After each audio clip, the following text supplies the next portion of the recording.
And we're back for more of the conference finals today on LeagueGaming.com and the YouTube channel. Hi, everyone. TSibs with you, and joining me is Krok and Traz tonight. He's got a couple of nights off now after playing 2 games last night, and he'll be joining us tonight to talk about his team and his series and the others, the Western Conference as well, and just be looking at the games with us tonight. We've got games 3 and 4. Both series, of course, tied up at 1 game apiece. And again, it's been a fun and interesting playoff matchup so far. As you see, the Thunderbirds and Marlies tied at 1, Moose and Rampage as well. The Marlies, the only number 1 seed left in this playoff right now. And we bring in Krok and Traz as the games are getting close to starting up, boys. And I know last night, Krok, you were playing your own hockey, your own real hockey. But you missed a couple of good games last night, a couple of close games, and, of course, one blowout. But the Thunderbirds in that first game really stymied that deer hunter line with Soldier Cole and Williams. So interesting that they got a win quickly in this series and then struggled in game 2, but come away with the victory, and facing that deer line twice, that's a big benefit in my mind for the Thunderbird. Mice back. We talked about it with the Wild and the Moose series, and I think the Thunderbirds just kind of took it back, getting 1 win on the road. They say, right, series don't start until you lose the first game at home. This series is well underway now. Top line's lost a game, and now it's time for Cornect and the other guys to start, taking it in and getting some wins here. Marlies are going to have to get a big win tonight from a second or third line to bring this series back to even for sure. And last night, Traz, you wound up having to play both games. You wound up in game number 2, unexpectedly, of course. But in that first game, a 2-1 victory where you also wound up ECUing your center last night.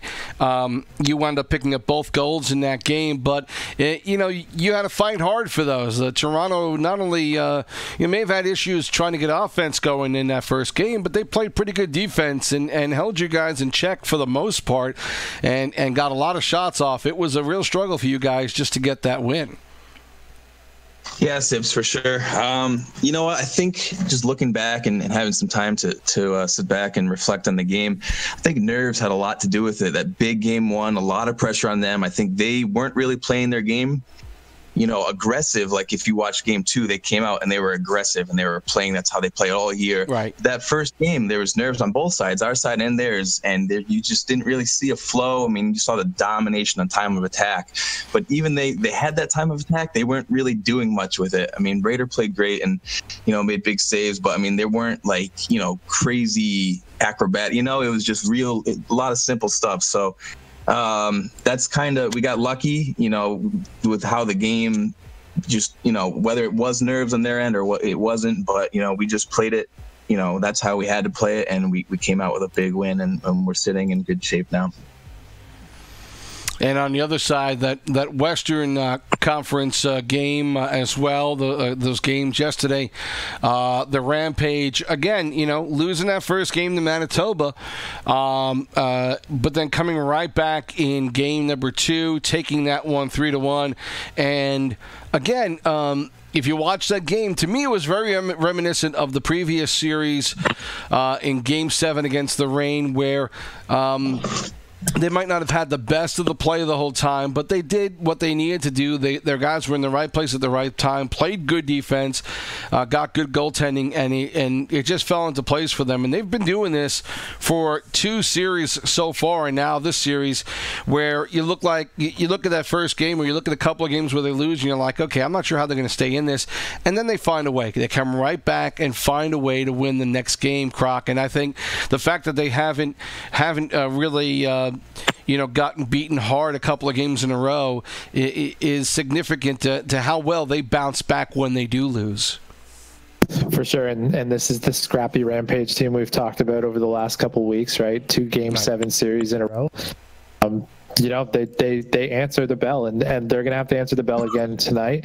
They got the big boys, as we call them, on the Moose coming out tonight, and it looks like Bertone is now going to play both games. Nazi was scheduled to play the first one, but it looks like Bert is in there. Yep. So the Rampage are going to have all they have to deal with here. They're going to have the big boys coming out, and they're going to have to do something to try and steal a win away from these guys.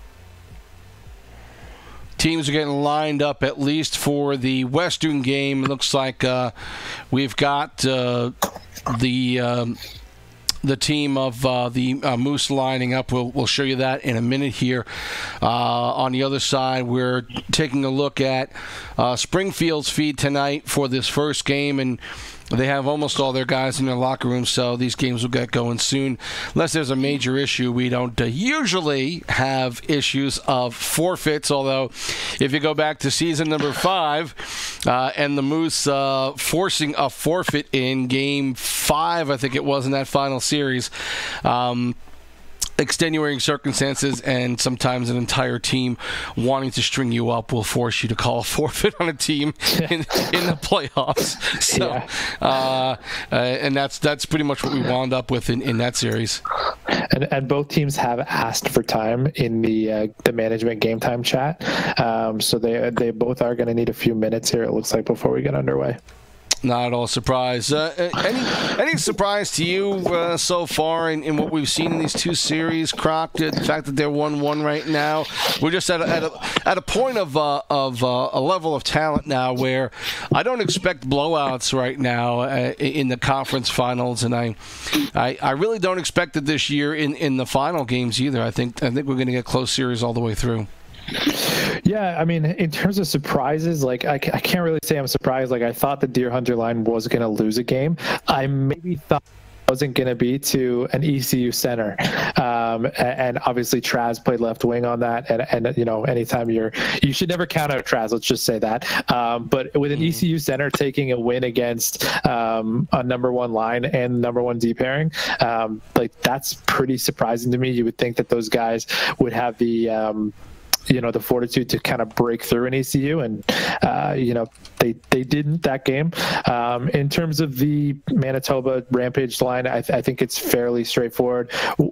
Once again, a third line and third pair D'ing in the Rampage getting a win against Nazi and Lobo, who look like they're continuing to struggle to move into these playoffs. And anytime your third line and third line D can get a win, I think that's huge. And we've seen 2 teams do it in the same round, which is pretty rare.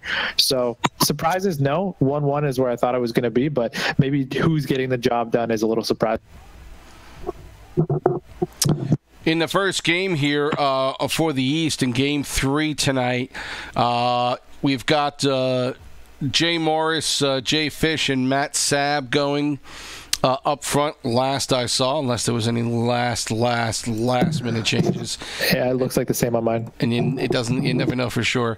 And we've got Sandman and Suma back on defense. Two more really good defensemen there. Fishy Dangles in net. On the other side for the Thunderbirds, it's Apparition and Tater up front. 2797, of course, came over in a trade for J-Fish. So they're facing each other against their own old teams tonight.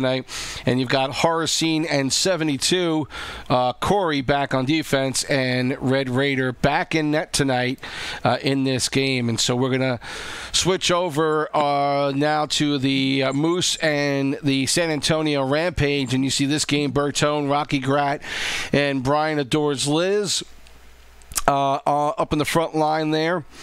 In that game, Bob the Ostrich and Mafia Rage on defense, Dr. Nasty back in net, Boss, Doer, and Coaster up front, as you saw, as the game is now about to begin, and we will get you the rest of that lineup here in a second.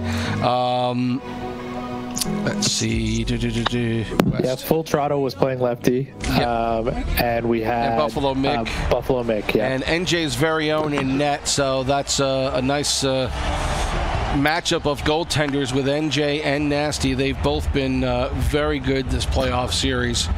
Yeah, this is power on power. This game. This should be a good one.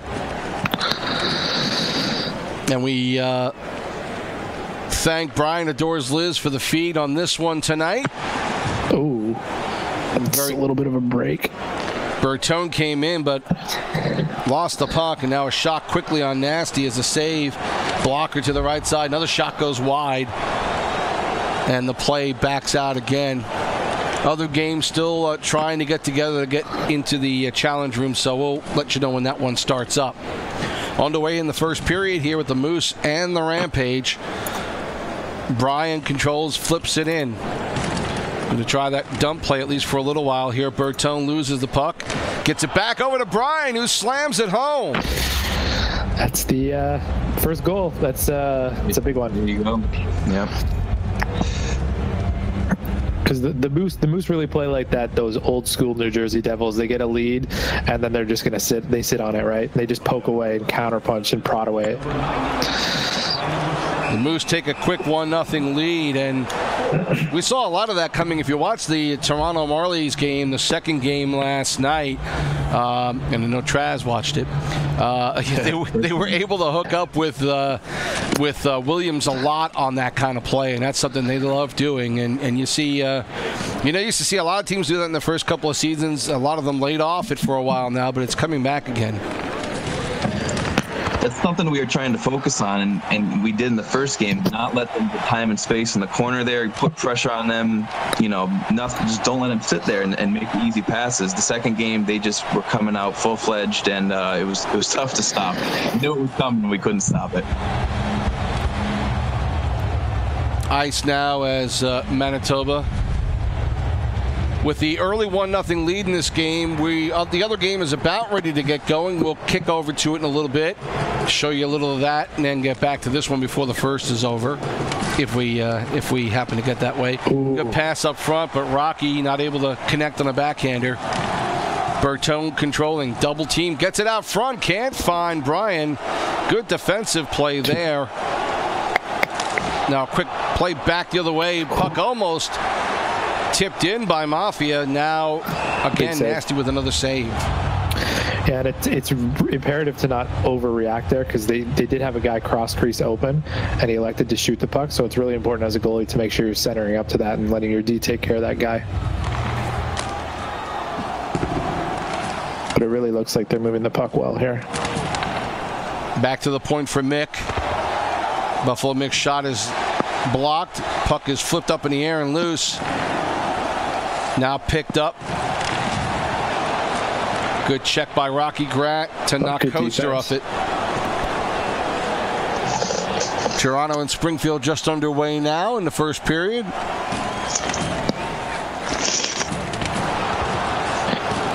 Puck fought for again. I'm impressed at how easily the Rampage are entering the zone here. The Moose are kind of backing up. With that forward line, they do tend to be a little more offensive, and I guess maybe the plan, and Brian's very good about what they're going to do defensively. He always says, as much as they work on what they're going to do as a line, they work very hard for what they're going to do on defense as a team, and that's looks like they're really trying to concentrate on a pass out front, very dangerous, but knocked aside by Mafia. Now back the other way comes Bertone.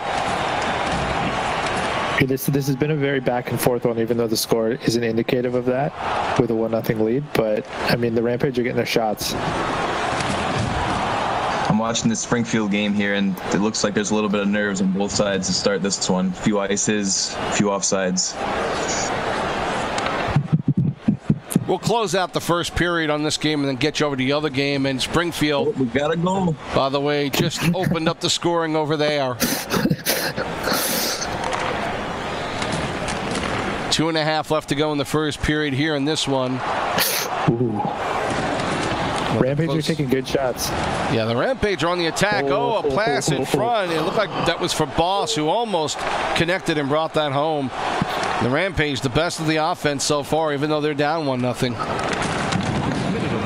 Just one defensive lapse, and they're really answering the bell here. We talked about game to game, but they're answering it, minute to minute here.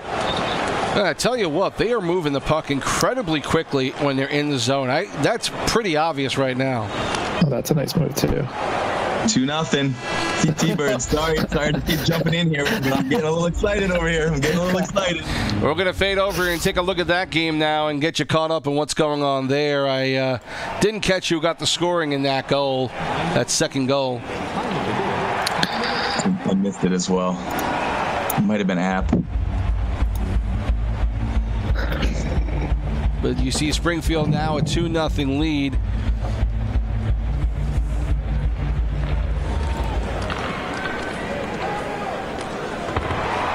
And pretty much playing as expected. Like this Marlies third line has struggled pretty much all playoffs so far. And you know, for them to really be successful in this series and possibly beyond, they're gonna have to get a win or two. Yeah, it looks like Apparition did get credit for the second goal of this game. So, and he may have gotten the first one too, because I'm pretty sure it was I and Tater who had the assist, but I'm not 100% sure on that. And we haven't seen much of this line, like really in the playoffs yet. You know, the Thunderbird series have been pretty quick, and I don't think we've really seen this Apparition and Tater line too much.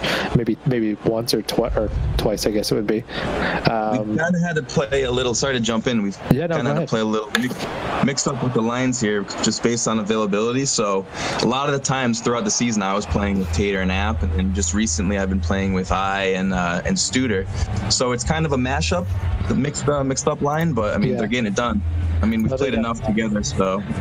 And you've got some really good players, right? Good players on this line. Apparition and Tater, they've both been around a long time. I believe I had Apparition on my preseason players to watch list. And Tater's a great guy, former D partner of mine. Yep. Well, he is actually ECU tonight. He's not even playing in this game. Oh, sorry, my bad. Yep, that's all right. Jay Cooch. Interesting. Yeah. Well, if you're going to do it against any line, this would be the line to do it against for the Marlies, right? If you're gonna ECU someone, you might as well go up against their weakest line.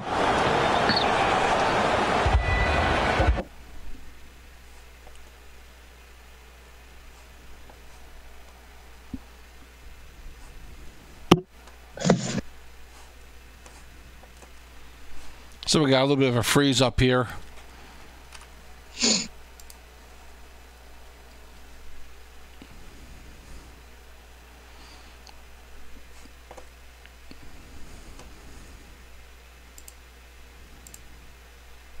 And it looks like the Rampage are picking up where they left off too at this second period.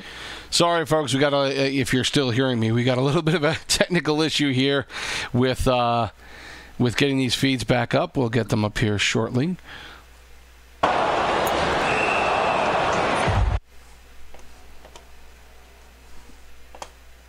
Yeah, and like I was saying before, you know, we all of our teammates, you know, they play well with whoever they play with. I mean, we've had pretty much consistency with our top line, with Tater, not Tater, Cornect, Twister, and Nick.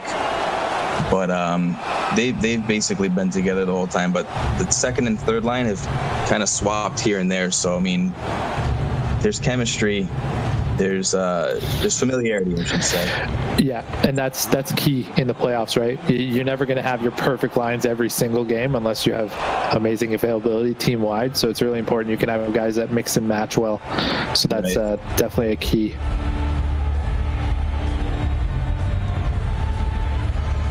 See the end of the first period coming down here for Springfield and Toronto with the Thunderbirds up 2-0.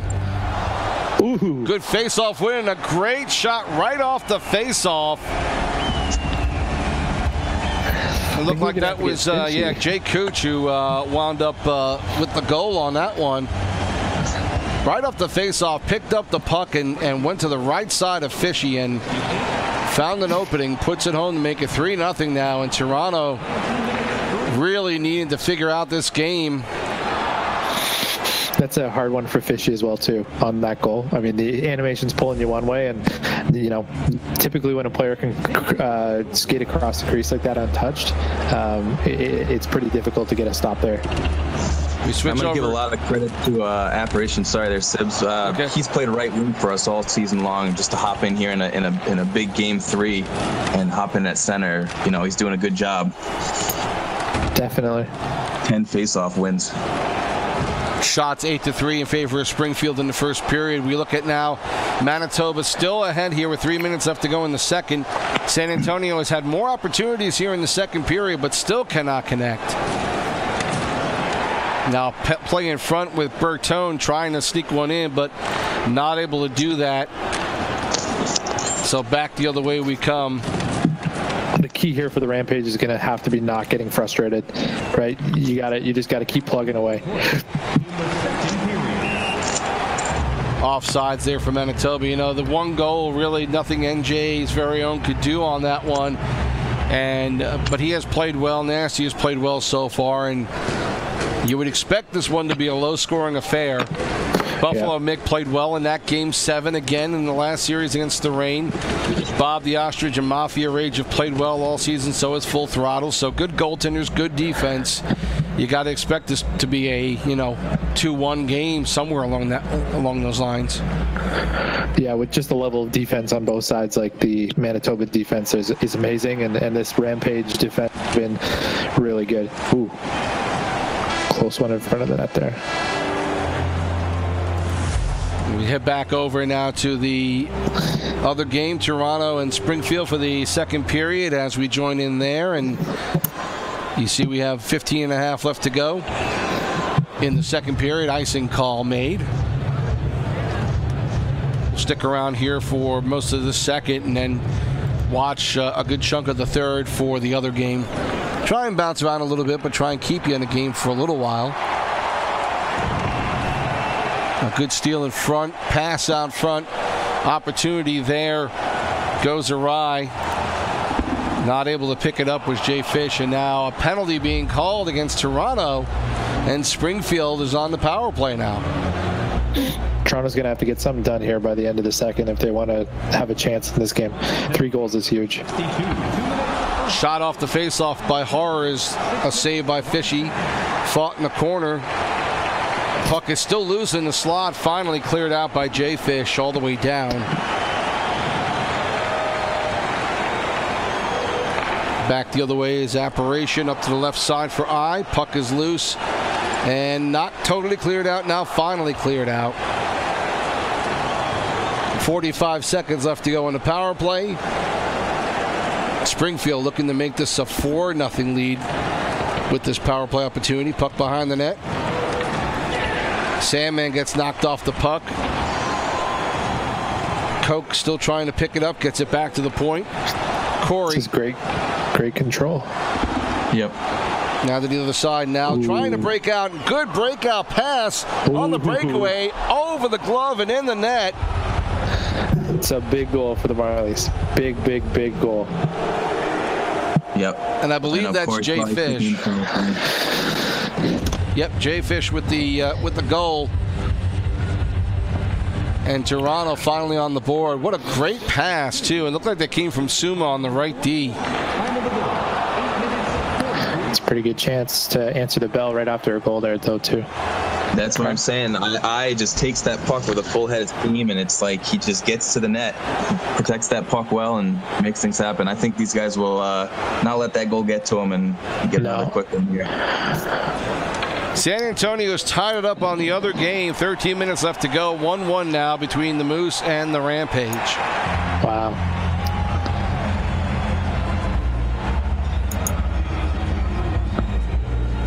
Yeah, look at App go. 13 faceoff wins for a non-center. That's amazing. Really impressive. Good for him. He looks like a natural out there.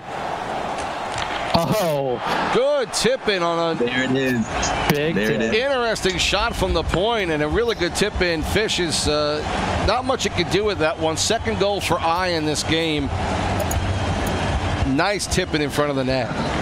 Big tip. This defensive pairing for the T-Birds has been good all playoffs. I talk about them consistently when I'm watching a game of theirs, but Corey looks great out there, and really compliments him well. And the two of them have played together pretty much all season long, so they know exactly where the other's going to be. Big glove save by Fish there. Power play opportunity now again for Springfield. Here in the second, we're going to bounce over when this period is over, maybe even sooner. Yeah, you're missing the third period of this other game is going by very quickly. Yeah, they are not getting many whistles there, and they're only a couple of minutes behind this game as far as periods are concerned. So we're probably going to bounce over there quickly at the next whistle and give you a clue about what's going on in that one. As you see now, San Antonio getting an opportunity. Ooh. And then finally putting one home and putting them ahead 2-1 in this game. Wow. Look at the Rampage. 14 shots on goal for the Rampage. Time on attack in their favor by plenty, by more than double. And it has been San Antonio's game after that first goal. We talked about stealing a game. Wow. That's another thing. Them not listening to the hype about the Moose, and them not listening to they're expected to lose, and that's awesome that they're coming out and playing their game. Good for them. By the way, Scape is in net and not NJ's. That's another late move that the Rampage made. So he's played a pretty good game back there. Hasn't faced a ton of shots, but has made the saves he's needed to. Yep, just keep it close. That's what you got to do. Let your forwards do the work, right? Don't let anything weak.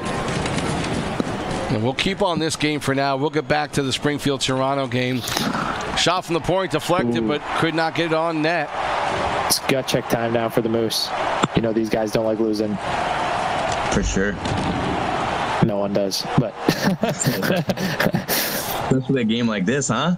Yeah, they're on this top line with the Moose. Yeah, just a flurry of activity. It's been only the goal that stopped the play in recent moments. Ooh. What a great play by that D-man. I don't know if that was Throttle or Buffalo, but that was a great Throttle. pass. Puck in front, and still able to hold on to it all the way while getting hit by defenders and able to score in that one. Codester gets the goal in this one, and it's now a 3-1 lead with 2 minutes left to go. And you always love when the management do it, when they get in there and they do the work. And that's the tale of two teams here. Nazi and Lobo, they're struggling, and Codester and Dewar have been amazing all playoff long. Simultaneously with that last goal, Raider makes a huge save on a good scoring chance to end the second period. So we end that one 4-1 going into the third. Puck in front, another good opportunity for the Rampage. It's been all them offensively. Now, Boss, go ahead. No, I was just going to say, and I think what we're seeing, the story of this game has been this down low cycling that you're seeing right now. They're just putting the puck in the boards and just waiting for something to open up. And another great pass in front. Somehow, a couple of good opportunities for San Antonio. It was good down to the last few seconds, and the Rampage are going to take a 2-1 lead in this best-of-7 series here.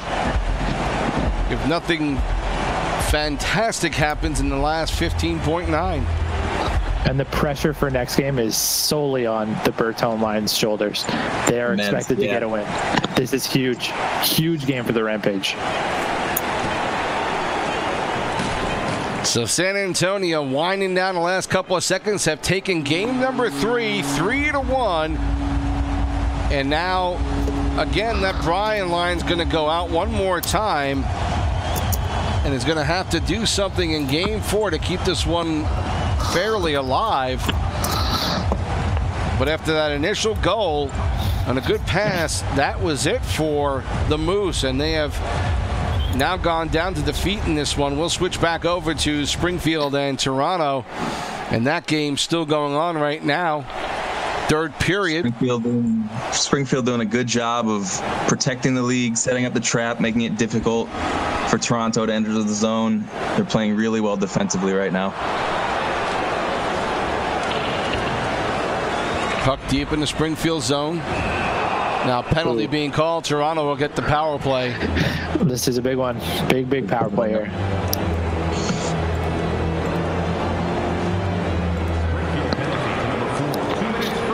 And those face-offs ones always scare the hell out of me. When your goalie goes to grab them instead of going down into the butterfly.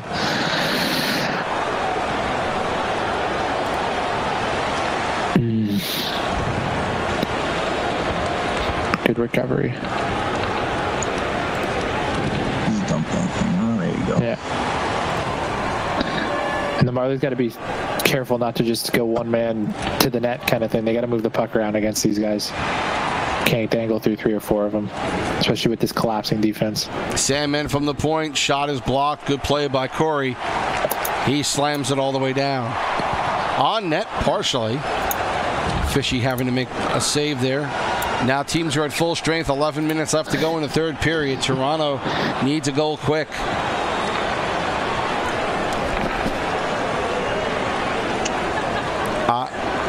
Morris now Fish in front. Trying to find Matt Sabb. Can't.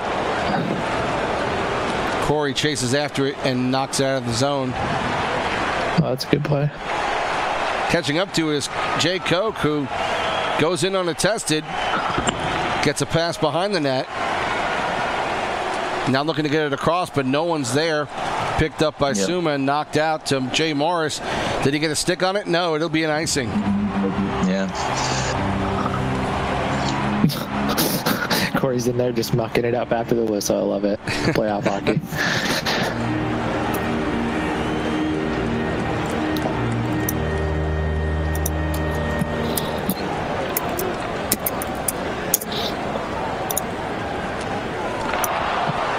Now puck stolen back the other way is I.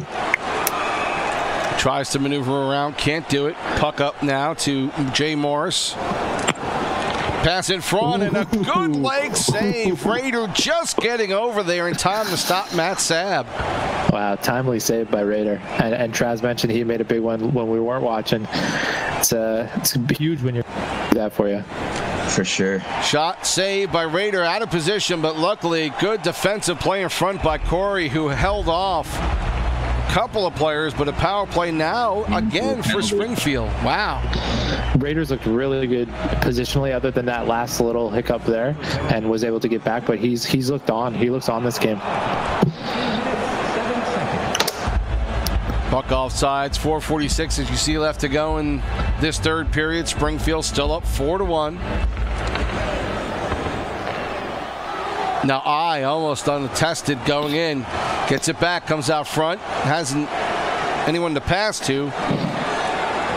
And now puck knocked back into the Springfield zone. They'll start it back up again. Corey threw it all the way down, but it won't be an icing. Toronto looking to clear it out. Aaron passed, but they got lucky that it knocked out of the zone. Now back in is Horror. 25 on the power play. Horror controlling behind the net. Finally gets it off. Koch. Now back to the point. Backhanded by Operation goes way wide. He's just trying to keep it deep there. Not trying to get it on. Just trying to not make a mistake. Covering up for the D-man. 2 minutes left to go in the third period. Is this an icing? Nope. Toronto starts back out. Can't control the puck. Can't get possession. You can't get a shot. You can't score a goal. Got to do something. Nice long pass to Operation. We're under a minute now. In Springfield, holding off here, pretty much about ready to take game 3. At this point, it's just maintaining possession and that clock. Keep it deep. Shot opportunity is no good. Good check by Horror. A little insult injury there. Oh, wow. He knocked Morris right off the puck. And now just a lot of neutral zone play, under 30 left to go. And eye controls. Great puck possession and control by Springfield in this last couple of minutes. And Toronto not able to do much of anything. Wow. Everything is being stopped at the blue line. Great job by them. Springfield taking a 2-1 lead in this series as the seconds wind down in this one. And Toronto really going to have to look at themselves and figure out how they're going to take game 4 as this one comes to an end with the Thunderbirds winning 4-1 and taking a 2-1 lead in the best of 7 series. They played a really strong game. I know it's easy to say, you know, when you come off the bat and you get 1-2 and you got that momentum, and it's a lot easier to finish off a game like that when you get those early goals, and they held it from the beginning. It didn't look like there was ever any doubt. Yeah, I mean, big test next game for the for Orioles in the K-Red line going up against Cornect, like and Twister. You see I with a pair of goals and an assist, and Jay Koka there with a goal and an assist as well for the Thunderbirds. And that is Apparition, right? Emperor of Game. Yes, that's his PSN account. He's also on Xbox, so. Right. So he had a couple of goals and goal and 3 assists in this one. Another good game for him. This line really hitting on all cylinders, the defense, and then when you've got Raider back there making saves, just a solid game all around for the Thunderbirds, and again, a very important win now. We already felt like after facing the Deer line in the first 2 games and coming away 1-1, it was important for them to win this game and keep the momentum going, Krok. At least that's kind of how I felt about it, and they got that done. They got that accomplished in this game. 100%. And, you know, this, I think if you're on the T-Birds, and maybe Traz can say, or not say, I think this is a game they kind of expected to win. Like, this was the throwaway game. You know, next game is going to be really important to take that stranglehold. But, you know, you have guys out of position and guys being ECU'd, and you still end up to get a win. And that's the second win now for the T-Birds with an ECU in the lineup against the Marlies, which is huge. Having that good TC base is very important, especially when you have availability issues. You don't want to say you expect to win, you know, but you go and you play the game hard, and every line, it's a playoff game, you know. It's so they did what they needed to do, and now we have our top line set to go 2 games in a row if we have to, and finish the series off. We're in perfect position. That's where you want to be. Now, has Raider played 3 games to this point, or just 2? This is his second. It's his second. Okay, yeah, right. I had a feeling he did not. Yeah, Twixter was in for the 9-0 loss, correct? I believe. So Raider will most definitely. I mean, there would be no reason to swap him out. He'll be in this game for sure. Yeah, he looked really good in that in game 3. So you definitely expect him to be in game 4. For sure. And we do see for the Marlies that Evil Destiny is in for game 4. So I guess Fishy must have played both last night. Yeah, he did. He did. So it's a big, you know, you don't got your starting goalie in there, right? You've got Barakov in there who has struggled at times. And you know, we've heard Fishy say it even on stream, right?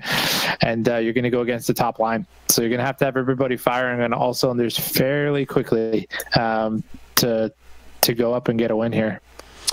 Yeah, and you know, the 2 games that they lost against Rochester in the last series, Barakov was in both of those games, and they struggled a bit in those games. And you know, he's a really good player, and he's not a bad guy. But there are times when you're on the ice with him, and you know, the direction could be a little bit too much at times, and I think that's something that if he worked on that, he would just be a much better player.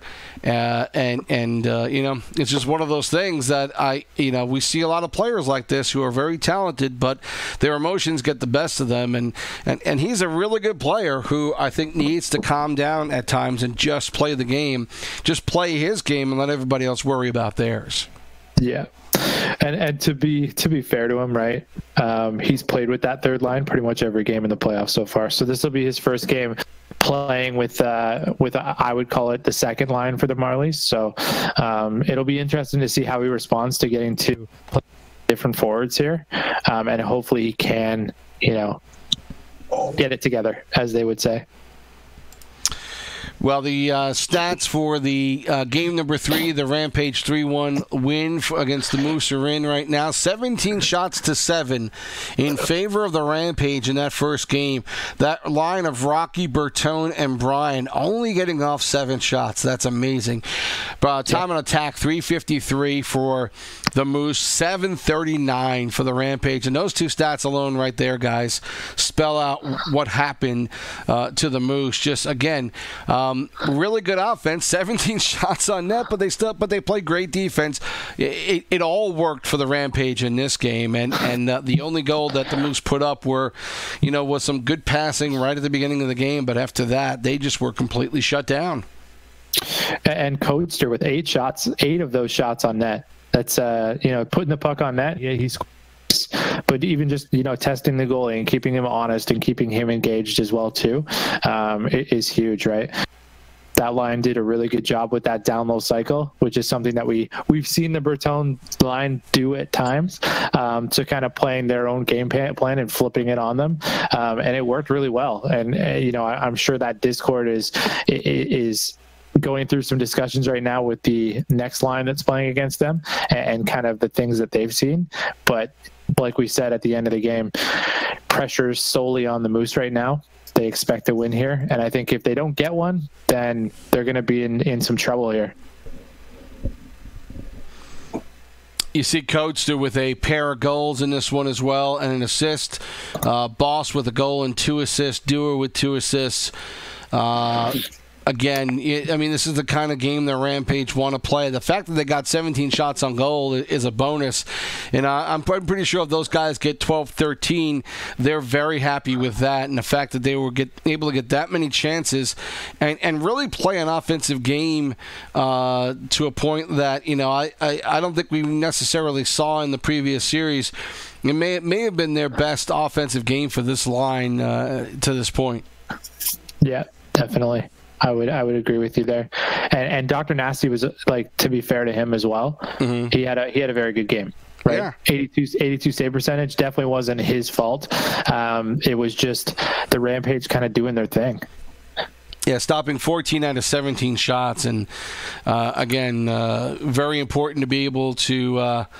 To play good in net when you need to, and that's not a bad effort. The Moose just needed more opportunities. 7 shots on goal, for the most part, is never going to get you where you need to be in the playoffs at this point. Teams are just too good. You need opportunities, and just not there for the Rampage in this game. We're between games here. TSibs with you, along with Krok and Traz, who got to watch his Springfield Thunderbird take game number 3. And again, we talked about it earlier, taking that first game last night. Yeah, I think being able to do that, I felt like even last night, Traz, and you can tell me if your team felt the same way.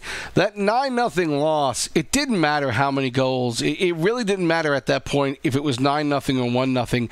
I think the fact that you guys took game 1 in that series last night really was the difference. However you came out of it last night, being 1-1 was really the goal, and doing it against their top line. And it looks like that confidence carried over into game number 3 tonight. Absolutely. You said it. After that first game, we felt like we had already won the night. That was our goal, going up against a really, really tough line. And if we said to ourselves, if we take 1, we're winning the night and, are in great shape to take the series. And Toronto throwing out their third line there in game 3, you might have to look back and question that. That's kind of a big, a must win, put the pressure back on us. And now with the series lead where it is, we're in, sitting pretty, as you like to say. But you're right. I mean, the second game, you probably look back and say, hey, we were a little cloud 9 there, and weren't as focused or whatever. But like you said, 9-0 or 1-0, it didn't really matter at that point because the result of the first game there. Right. And I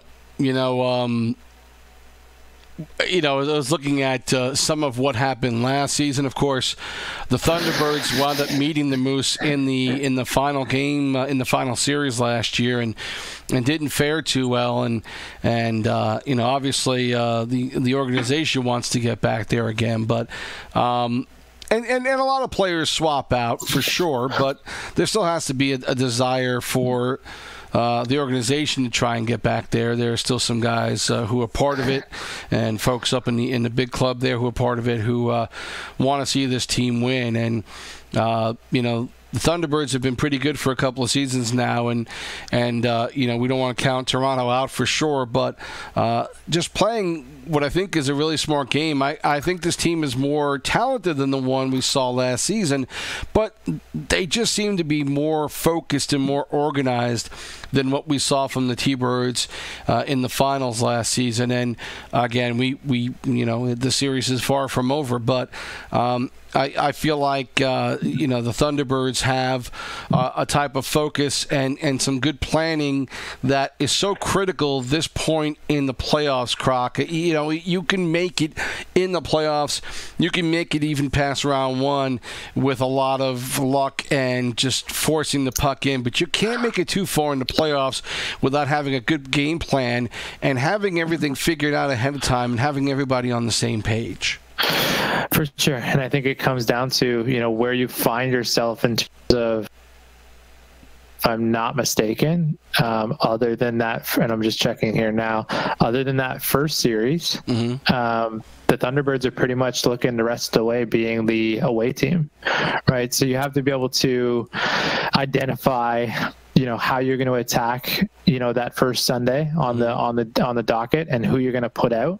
I think they did a good job with that, right? They've clearly are saving Kornak towards the end of the series, which is the Kornak line for the end of the series, which is I think is a great move. I don't think really any of us saw Orioles throwing in your Hunter 2 back-to-back games to start the series. To me, that is assuming that he's assuming he was going to win both of them and get a 2-0 lead.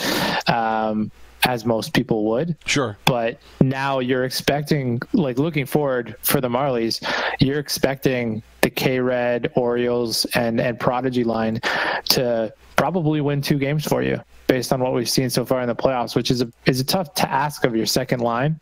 And really, you know, when it comes to the Thunderbirds, it's just winning the games that you have to win and just putting the guys together who play well. And like we talked about earlier, right? Availability issues, a little bit of line mixing in those bottom 2 lines for the Thunderbirds.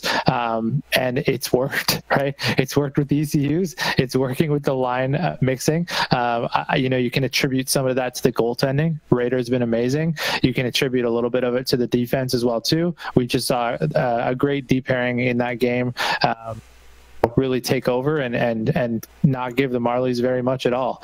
So it's really a full team game, and the Thunderbirds have been fantastic at just managing their way through series. And they've stolen home ice away tonight. We talked about it. They got the first win of the night, and now you're relying on their first line, which is amazing, to get a 3-1 series lead. It's just phenomenal management by the Thunderbirds.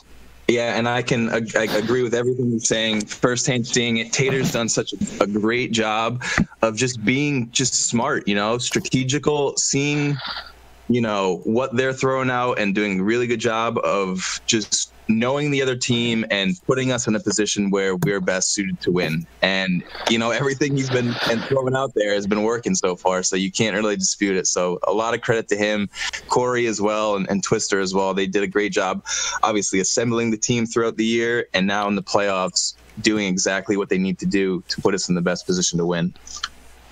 Looking at the final score here and the final box score for Toronto and Springfield. Yeah, Matt Sabb did not wind up playing in left wing there. Again, another late scratch, and you see Green at left wing for ECU for them. Had a goal in this game, had their 1 goal in this game. It was I with a pair of goals for Springfield, Apparition, and Koch, who was the other ECU on the Springfield side with a goal and an assist. And Raider stopping 9 of 10 shots. Fishy just not having that great of a game. Of course, one of those goals was a beautiful tip-in that we saw I make for his second goal. But again, not a great defensive showing. 14 shots is, 13-14 is what you expect to see in a game. Letting up 4 goals is you really can't afford to have that happen. And so it just, again, not really the kind of game that the Marlies are used to playing, getting the tight defense. I thought their defense would be a little bit better in these first 3 games. Obviously, they had the shutout in Game 2 yesterday, but Game 1 wasn't bad, but tonight you can't give up 4 goals and hope to win. Not with Raider in net for sure on the other side. Not in the playoffs, typically, I would even say, right? Yeah. Letting it for, unless you're in a track meet type game, yeah, definitely not. We're going to try and get Corey in here from the Thunderbirds and talk to him for a little bit before this next game starts. Yeah, we can hear you. Corey, what's going on, buddy? Congratulations on a nice game in this one. Good defense all around, holding. Again, not a top line for Toronto, but you hold any line right now in the semifinals to 1 goal. You guys got to be happy with the defensive effort. Yeah, it's nice to win any game in the playoffs.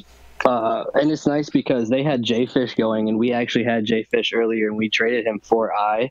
Right. I'm sure you guys mentioned that. I wasn't listening pregame-wise, but I don't know if you guys mentioned that. But, yeah, it's nice because – and they had him on center, which, is fine. But I know how Jay Fish plays, and that left winger ECU, I was, playing, mostly warm-ups for, like, Matt Seb because he was going to be on my side because I know that guy can get hot when he needs to. Mm-hmm.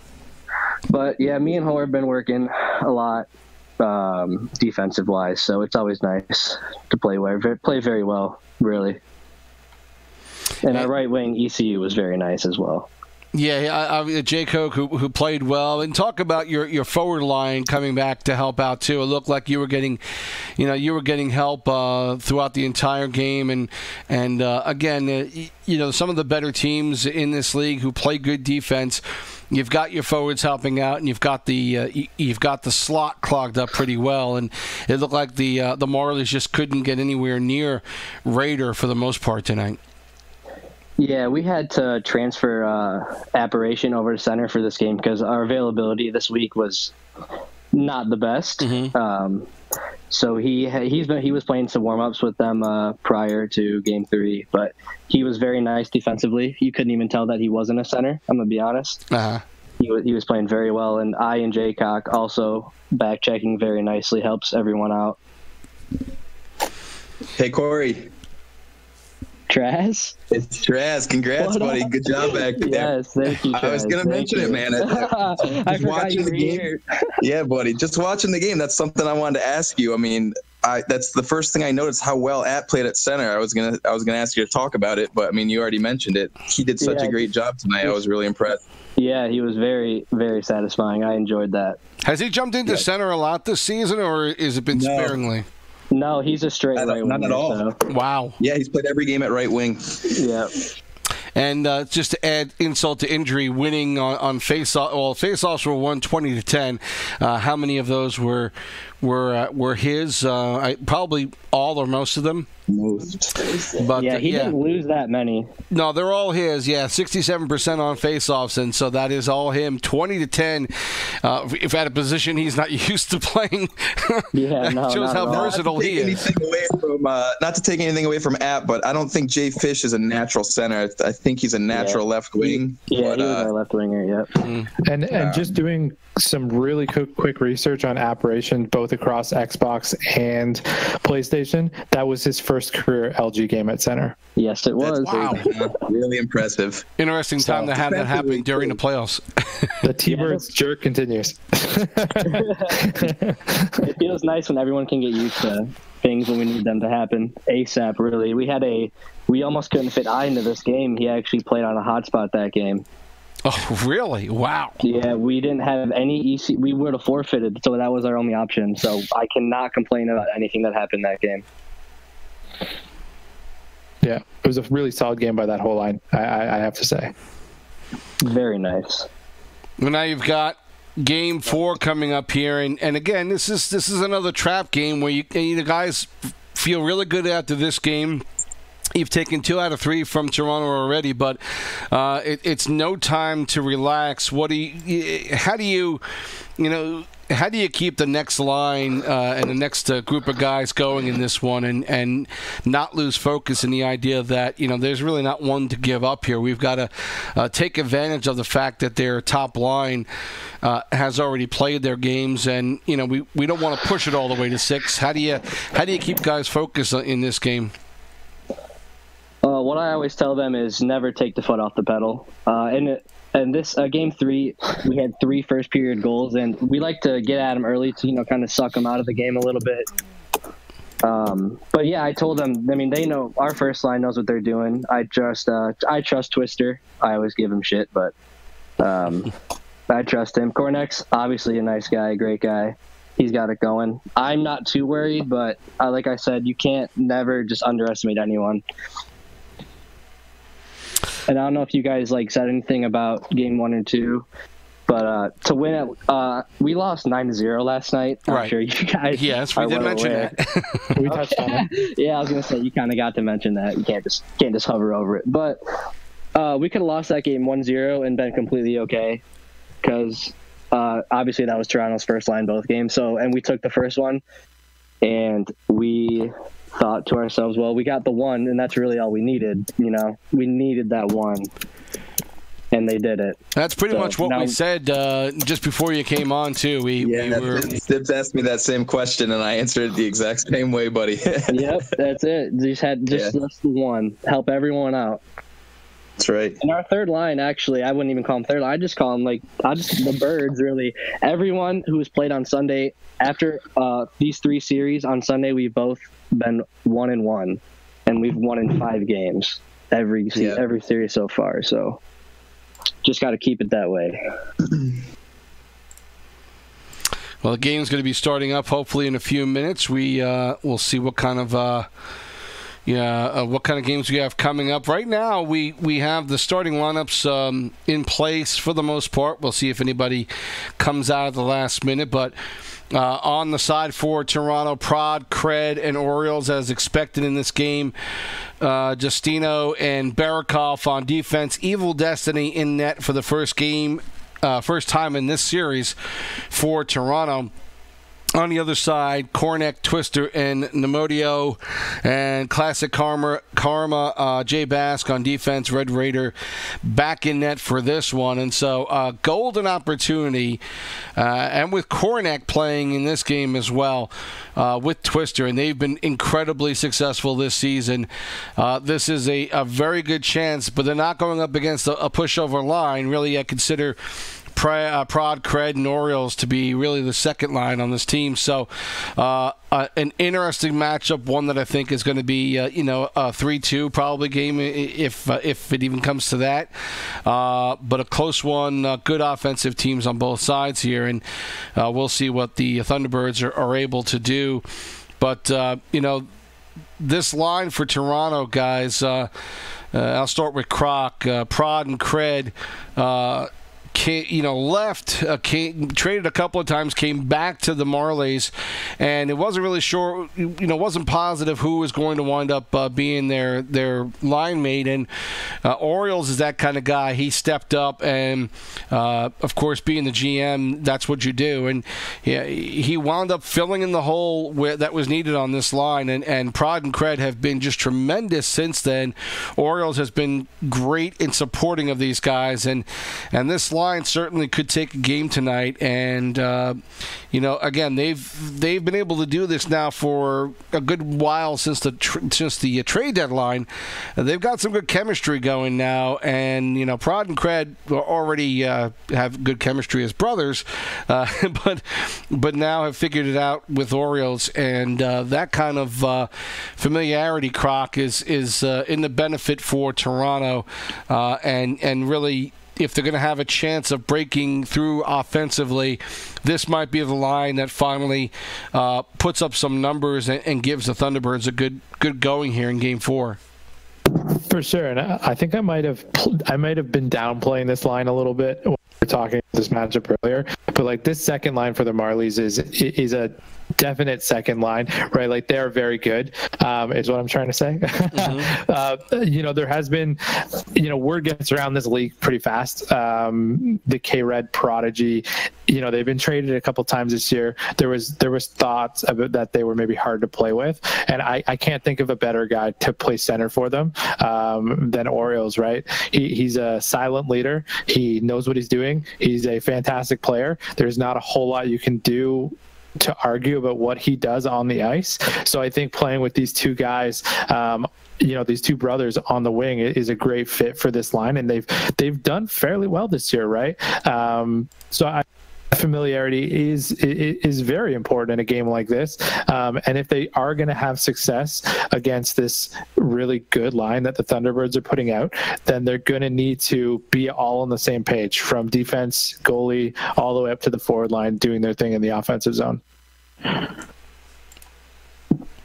And what I've noticed with this line is this Marlies line, their forwards do a very good job, especially Orioles, playing a really solid two-way game. I've played against them a couple times this season, and they make it really difficult to enter the zone and keep puck possession. So look for that in this game 4, and see if Kornekt and Twister and them can stay hot and get some goals against them. And teams are starting to gather now. I see the Marlies gathering up in their dressing room right now. Nothing yet on the other game just yet, but we'll hopefully have a stream for you guys shortly there. We've got some guys here playing, finally getting into these two games here, and Evil Destiny in net against Red Raider in this game for Toronto. Has been a solid goaltender, hasn't seen an awful lot of action when he has played. He usually doesn't get a lot of shots on net, but he is a solid goaltender. And the question is, how much is he going to have to face in this game? With Kornekt on the other side, I kind of feel like if you're going to get to Toronto offensively, and Evil doesn't see a lot of play necessarily in these series, you've got Kornekt who moves the puck well on the other end, Krok, and he also... We know how good he is behind the net, getting it out in front, getting shots on net from behind the net.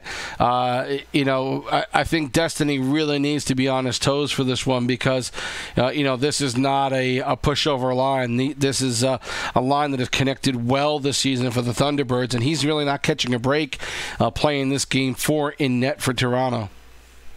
Yeah, and as much as I would love to be in a semifinal game right now, I do not envy Evil right now going up against Kornekt. That's a shell shock waiting to happen. I think if I'm Evil, I'm going to square up to Kornekt whenever he's coming down the ice. Guy likes to shoot the puck, scores a ton of goals. And when Twister has it, I'm looking past almost the entire way. So that means keeping your finger off of the trigger, if that's the way that you have your control set. I know that I have my precision controls set as one of my triggers. It's not always on as some people have it. So just making sure that you're giving your goaltender enough time to move crease to crease if Twister does make a nice pass to Kornekt. But obviously always staying faced up to Kornekt when he does come down on you. Behind the net stuff is really all on the defense. So Justy and Bear, they're going to have to make sure that they can block as much as they can from coming from behind the net into the slot. I mean, that's defense 101. There's not much a goalie can really do about that. It's not like you can throw a paddle down on the ice to block a pass out front, although that would be a really cool animation for next year's game. But there's not a ton that you can do in regards to that. Again, still waiting on these games to start up here. Probably needing a little more time again, I would think, but we are seeing Toronto in their dressing room. They are almost ready. Hopefully we get these games underway soon. I'm one who likes to be right on time, so this is driving me crazy. I'm not sure about the rest of you, but we'll hopefully get a stream up here shortly for the Moose. Yeah, we got one for the Moose and the Rampage, so we will get to that. Yeah, again, it is Brian Adores Liz providing the feed, so we will be able to look at his feed again. We thank him for putting it up there. And just on a further note, it looks like the Marlies have asked for time, so there will be a little bit of a delay in that game, it looks like, just based on what I'm seeing in the manager chat, that somehow people are letting me stay in after the season's done. yeah, so it looks like that game might be a little delayed starting, even more so. Yeah, I'm not seeing Orioles in the dressing room right now for Toronto, so that may be the delay now. We understood, and I don't know how public any of it was, but he was having some power issues over the weekend. I don't know how any of that was remedied, but he's either going to play tonight or he's not going to play. We'll find out. But that still may be very interesting if they had the ECU center. That would make this very interesting. And I don't know if we can check that out quickly, Krok. I don't know how quickly you can bring that up, but I'd be interested to see, who on their TC they might use in a position like that, because it's awfully tough at this point, and I don't know who they've used on a regular basis yet. And what position are we? Are we talking about center? We're talking about center. Position? Yeah, Prod and Cred would wind up staying on the wings. They would want somebody. Check here. So I mean, Long Dong, the guy who played last game, he looks like a natural center. Okay. According to his sign-up, I'll just check into his stats right now. They've used a guy named ZTJJ 2008, but he's a prospect. They used him in games. Not a whole lot of people jump off the page in terms of guys who could potentially jump in that are amateur or veteran status. Mm-hmm. So I don't see a lot of options. I would guess it would probably be Long Dong again. And I'm just going to check out his stats here. So had a pretty rough season in the CHL. I mean, he played good in his game with the Marlies in game 1. Like in game 3, he had a goal. Looks like he was used in the American series as well too, so it looks like he might be their playoff guy, but I believe you can't use an ECU twice in the same series if I'm not mistaken, so they would have to find somebody else. So that's difficult. I don't see a lot on their TC in terms of natural centers, so it'll be interesting to see what they do, or if Prodigy or K-Red can play center. We see now the Moose and the Rampage about ready to go, and that line of Saucier, Grammy Hands, and Perfect Skills have been very solid for this Rampage team. They were a big part of that Game 7, and again, we will get to see these guys play tonight in a game that is going to be critical for the Moose to be able to put a good showing up here. And we'll see how this one works out for them. But this game about to get underway now. Just to give a little shout out, I had Grammy Hands on my TC last year because he wasn't eligible playing in the CHL, and I was nothing but impressed every time he played for us. I mean, like the kid was good. He was good. I was really impressed. So definitely give him a little shout out. This game underway now. And the puck, just a good opportunity there, and unfortunately not able to get a hand on that one. What a start to the game by the Rampage. Wow, that's huge. Put this top line right back on their heels like that. That's impressive. Even if it was kind of a little bit of a sneaky shit goal, they all count. And a quick goal and one that just slid over the goal line, as you saw. And quickly now, the Moose find themselves behind. They have got to be feeling really on edge right now. Yeah. And you know what? If there's any line who clutch or trust in the clutch, it would be this Moose line. So let's not write them off right yet, because this is a very good line, but definitely not the way that they wanted to start this game. And playing against the Rampage's top line, you got to be on your game to start the first period. Coming back the other way. Bertone controlling. Brian gets it out front. Ooh. Almost tipped in by Rocky Grapp, but not able to get a full stick on it, and now back out the other way. So it looks like Orioles did make the game. He is in there at center, and they're getting ready to go now. Good. We don't want to see any ECUs, especially for a guy like Orioles. So it's good to see. Good pass and a good block there. Nice play. Looked like Grammy on left wing, stopping a shot from Mafia Rage. It was going to be a very good opportunity, but a good defensive play. Now Brian controlling. Gets it back. Rocky. Again, Brian. Trying to set up, pass in front, and a shot goes wide. And now a penalty on a hit behind the net. San Antonio will go on the power play. And good job on the Rampage D not overcommitting to that play behind the net. They seem to be really talking well. 10 minutes, 4 seconds. Marlies and Springfield underway now. We'll show that one in a bit.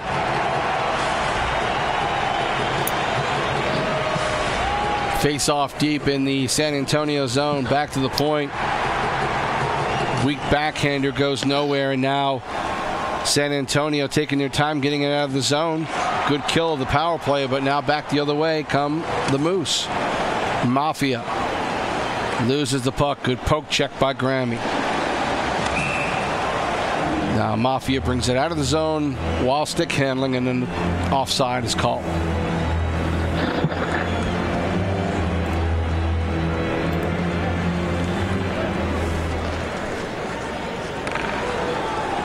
Moose controlling, flip back down, trying to kill the last 20 seconds of this power play.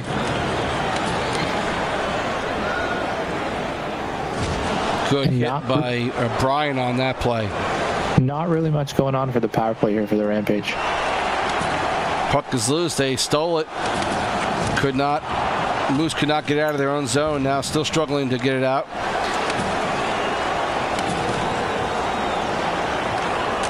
Good play there. Helping out was Rocky Grad on defense. Bertone controlling. A few men to go to. Still going out front. Tries to get it to Brian, but nothing going there.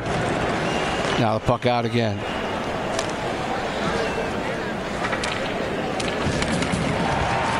"13 minutes left to go in the game between Toronto and Springfield." No score there. Good close play there. Another big opportunity for San Antonio. Good save. Goaltending needs to be big this game for San Antonio. NJ's very own is going to have to be fantastic.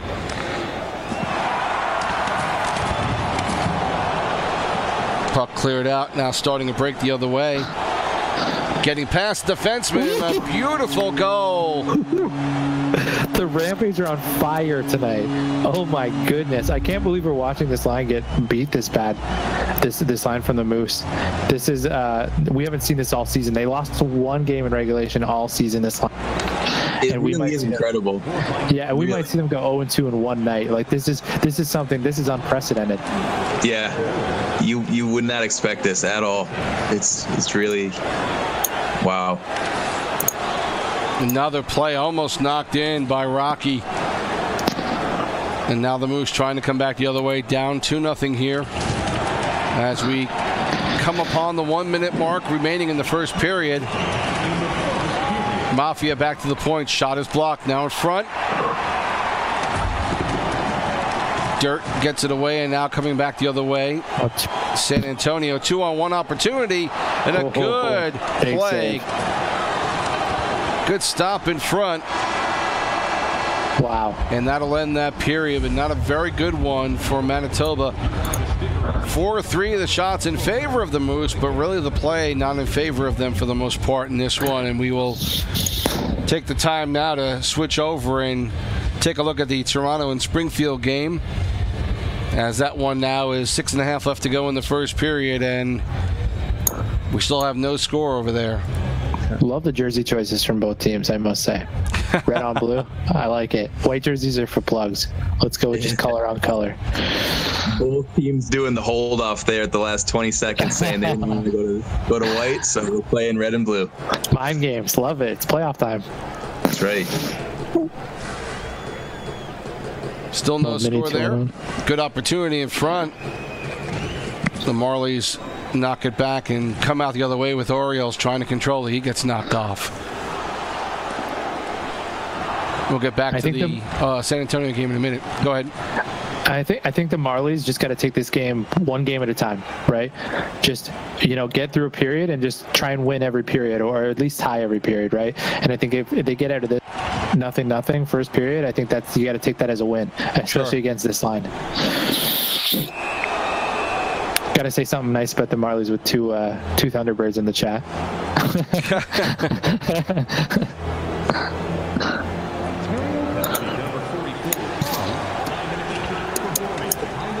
You're not getting an unbiased opinion from this guy.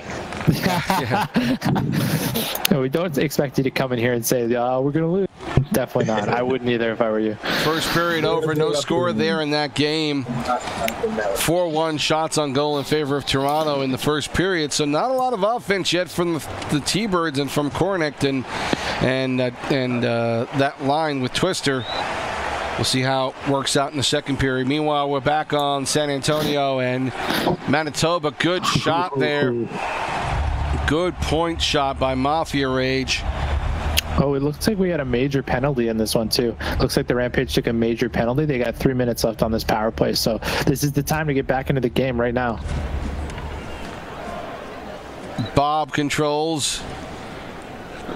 Finally finds Brian on the other side. He had to back up a little bit to get into position.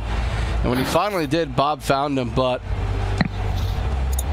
NJ was there. Saw and just a really quick note on this. Rampage's penalty kill is, I believe, this season. Where are they positioned now? They have a 90% penalty kill. So that's good for second, right behind the Thunderbirds. Rocky controlling. 2 minutes now left on the power play. Shot blocked. Actually, partially hit Bertone. Now coming back the other way with a possible 2-on-1. Rocky getting back, though, to help out. Nice play. Good hustle there. That's a good penalty killing right there. This is why they're second. Good hit by Rocky, poking it forward. He's got Brian. And now finds Bertone. He puts one off the post. And now Rocky can't get one off. Bertone back to Rocky. Another shot block. Good play by Yop. And now a shot and hits Brian in front of the net. He makes a good steal. Then it finally finds Bertone for the goal. Just playing with fire there. There's a lot of cross creases there being allowed by the Rampage, and you can't give these guys that kind of chances. So Bertone getting on the board here, and like you said, not a line you want to mess around with too much here. No, just get it down the ice, right? Don't try and push the offense when you're on a 5-minute major. Just put it down the ice. Still no score in that game with Springfield and Toronto. 12:27 left to go in the second period. Bob controls, gets it up now to Rocky. Bertone. In front, beautiful play by Brian to get it right in front for Rocky. Good passing all around, and this game is tied at 2. Don't poke the moose, apparently. And that's how quickly it can go back to 2-2. One bad penalty, and they're right back in it. Bert and Brian on assist with that one. Goal to Rocky. Good moving all around, and now the Manitoba Moose seem to be getting the best of the offensive play here.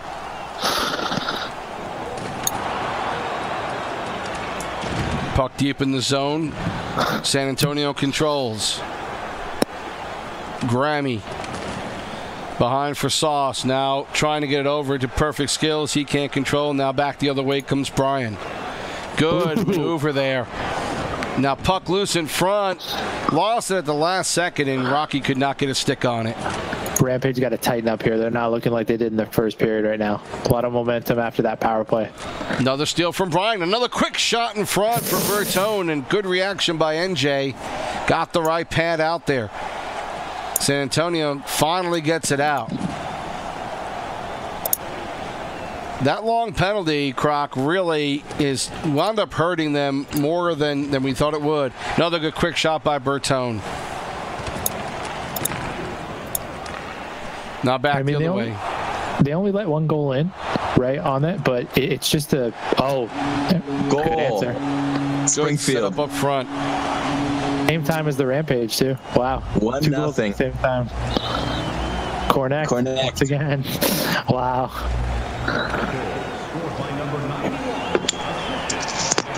And once again, the game we're not watching is the one that's going by really fast. Because these games are pretty much at the same time, even though one started way later than the other. No whistles in this one. No. A lot of up and down. There's a penalty on Springfield here. And both one-goal games, too. Jeez, he can't get a handle on the puck. Wow. Last minute of play. Big save by Raider on a shot from the point.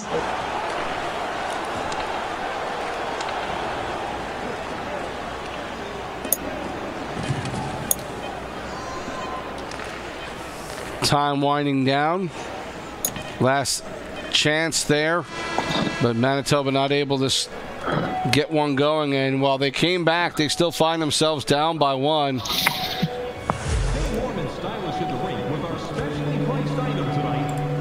And we will cut over, take a look at the other game. Toronto and Springfield. Yep, with a minute left to go in the second period, and we'll stick with that for a little bit. Ooh, that's a big chance.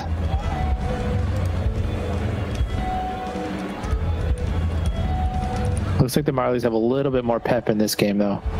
For sure, they've been in it every step of the way. And we kind of talked about, trying to win every period. They're definitely going to have to win the next period, right? You're going to have to get a goal and just take it period by period with the score. Just win the next period. Springfield doing a really nice job on that penalty kill, not giving away too many good scoring opportunities. Raider made a couple good saves from point shots. Go into the third with a 1-0 lead for Springfield. Just want to check and see what the shots and the time on attack are to really give us an idea of what team's been carrying the play. But it looks like it's been pretty even. Yeah. Springfield more time on attack, Toronto more shots, right? 4 minutes for Springfield, 7 shots for Toronto to 5. But it looks pretty even the rest of the way. Passing percentage, face-off wins are fairly even, so we're not seeing a huge skew like game. It's a tight game. Yeah, it's playoff hockey. Yep. This is a must-win for Toronto.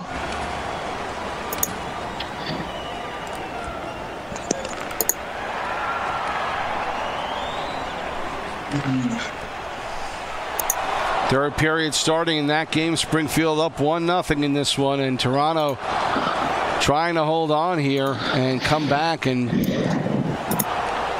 do something. Only giving up 1 goal so far to Springfield. A pretty good play so far in defense for the Marlies. And this Springfield line has been scoring a ton of goals, so give Toronto credit for slowing these guys down. Oh, and there's a tie. What a fortuitous bounce that was. That was about as nice as a bounce as you can get against Raider. And we have ourselves a game, boys. That's close. Prod with the goal.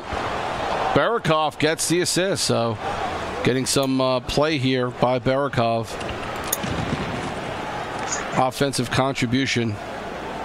And that's what he's kind of known for too, right? Is being able to move the puck really well. So, he seemed pretty fired up in the shout box before the game. He wants to, I think he wants to, gain a little bit more street cred here with this game tonight, especially against a guy like Korn. I think most defensemen can get up for a game like that.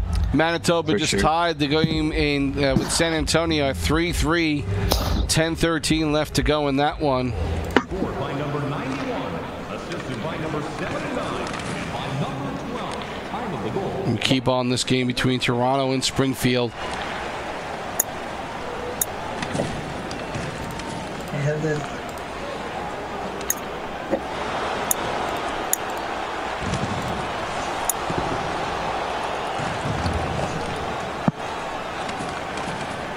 Clear down, icing call coming up. Toronto touches up.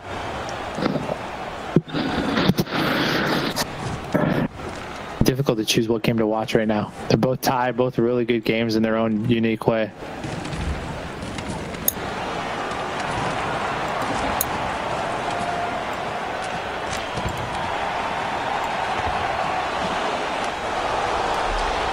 But fair play to the Marlies. It looks like they're playing their game fairly well. I don't think they've let the Kornak Twister line do too much in a 1-1 game. So they're playing the game that they need to play to win this game. So it's just if they're going to get the bounce to do so. Manitoba has gone ahead 4-3 now in that game. We're going to cut over to that shortly here.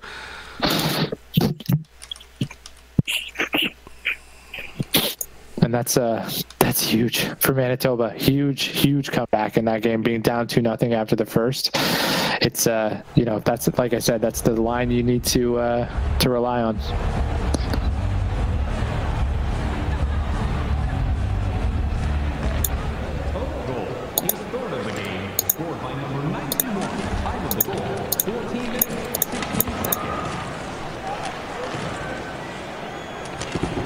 We're going to cut over to that one again. Take a look at Manitoba and San Antonio since there's 4:20 left to go in that one. And we'll stick with this one to the end and then get back to Springfield and Toronto. I'm pretty sure Traz has his eye on that game for us. You don't say. 3 minutes left to go, and they're desperately trying to hold on here. Yeah, I got to see what the Rampage can do here now. They got to get possession and they got to keep it. Brian has it from behind the net. He was either trying to pass it or wrap it. Either way, he banged it off the back of the net. And now San Antonio controls. 1 minute left to go in the third period, and Manitoba holding on to a 1-goal lead. Now a power play for Manitoba. Bad hit in the zone. And it looked like it might have been skills. I can't tell. Yeah, you got to know when to hold up on those. Just not able to hold up, like you said. And now Manitoba can take their time. They've got the extra man. And a good shot there by Bertone. But overplaying is not an option right now. And Skills... oh, man. I thought that was going to be a little closer than it was. Yeah, not out there to help out in this one, but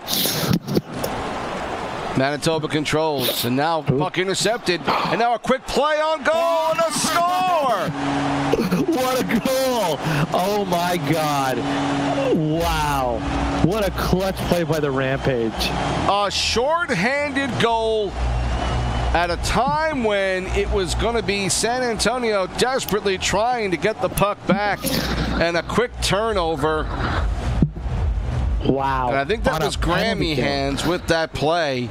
Yep, he gets the goal. Unbelievable. Great defensive play by Grammy and an even better goal. And now one more chance for Manitoba. Quick shot by Rocky Grat goes wide. 7 seconds left to go. Bertone spinning. Looking, he gets tripped. 3.4 left to go in the third period. A 5-on-3 that will carry over if they don't score here in the next couple of seconds. Fair play to them for tying it up, but geez, you can't take penalties. They got away with one. They're going to have to play really tight checking game to start this overtime period. We'll jump over to the other game. 22 seconds left in that one.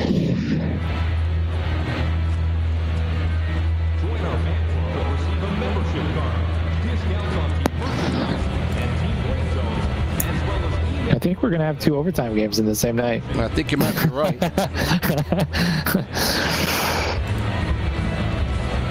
Nice save. Good job.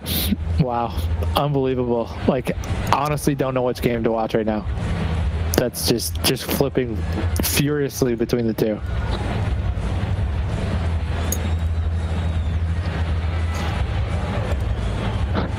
San Antonio and Manitoba about to start up again.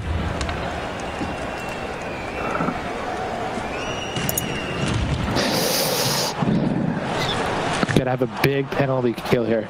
They can't be pushing up the ice too hard. They just gotta get it out of the zone.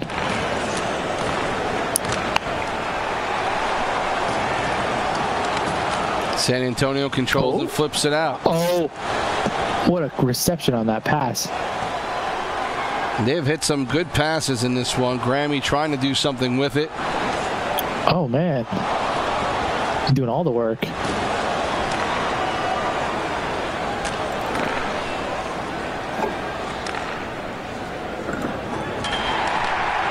And there, a quick goal, and Manitoba has won this in overtime. Big play. Defenseman pinched down. That's a big game by the Manitoba Moose. That's just gut check. This is three seasons now of just playoff hockey, deep playoff hockey. They know how to react to games like this. We switch over now. 17 left to go. Springfield and Toronto tied up at 1 in their overtime. And can Toronto pull even? Too hard-fought series tonight, and especially in these Game 4s. Lead pass up now for Prodigy, broken up. He called it, Krok. He said this was the line, even getting down early for the Moose. Not getting that in their own heads and just playing their game. Them out. Never count that line out. They're too good, and them losing 2 games in a row would have been crazy. Like, that's just craziness. They've lost 1 game all year. It doesn't happen. 20 shots on net to 8 in favor of the Moose in that game. Time on attack again doubled for the Moose in this one, so definitely a good turn for them. They come back, tie it up. Now games 5 and 6. Springfield has not gotten a lot of good looks, good scoring chances. Toronto doing a really good job defensively, not giving Springfield anything easy. Now back the other way. It looks like Barakov showed up this game. He showed up this game. I think, even getting to overtime in a 1-1 game with this, he's here to play. And you can see his style has changed a little bit. Normally, he's very aggressive, very pinchy. What I've noticed from this game is he's back the whole time. He hasn't gotten beat once on any breakaways, nothing. That's what they need. His credit. And that's what's critical for him. That's what's going to make him successful. If he plays defense and plays it well, which he's capable of doing, and not taking chances, his team has a shot. And you could see this with this Kornek line giving up 1 goal in basically 3.5 periods right now. Pretty damn good defense tonight by both teams, really. Yeah, definitely. To their credit, like I said, this Kornek line has scored a ton of goals throughout the regular season and in the playoffs, and Toronto doing a very good job. Cred controlling out front, broke it up, and now coming back the other way in Nemodio. Now it is Twister, gets it over to Kornek, pass on net, and cleared out by Evil Destiny. Face off here just outside of the Springfield zone.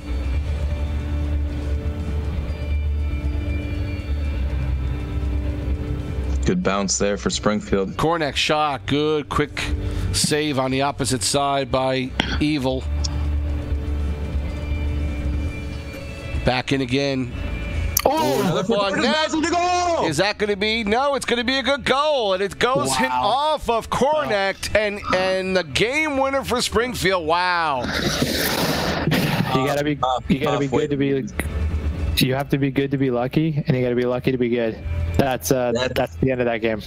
That's heartbreaking for Toronto. They played a really, really solid game, and to lose like that is just got to be eating away at them.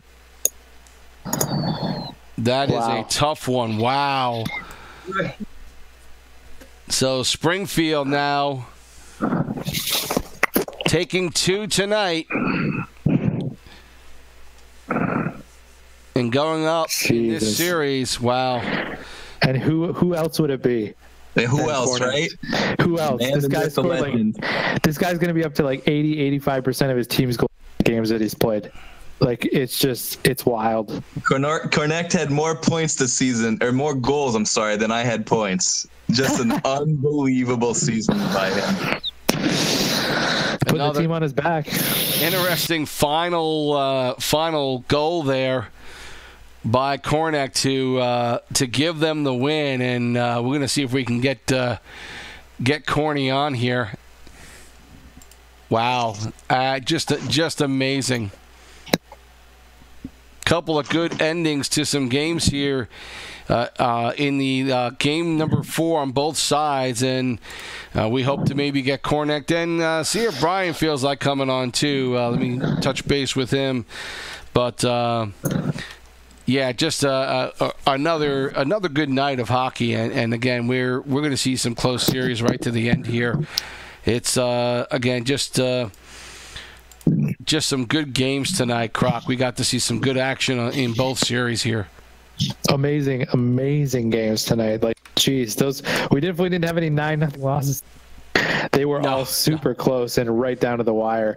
And I just want to say something really quick about goaltending before we get these guys to talk about how good they are on the podcast.